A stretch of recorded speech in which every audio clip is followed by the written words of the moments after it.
napanood ko nga yung issue about ngayon dun sa friendship, diba?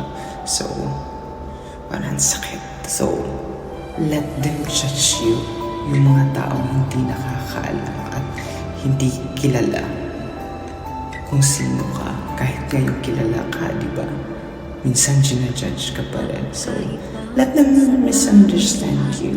Let them gossip about you. Their opinions aren't your problems. So stay kind, committed to love, and free in your authenticity, no matter what they do or say.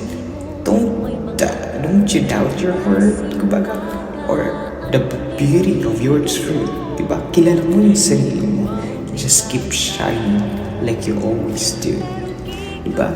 Hindi mo kailangan i-prove sa ibang tao or hindi mo kailangan mag-explain because you don't owe them any explanation.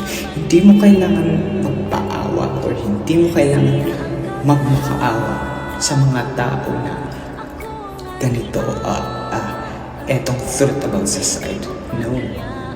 Because makikinig lang sila sa'yo pero hindi yan maniniwala sa'yo.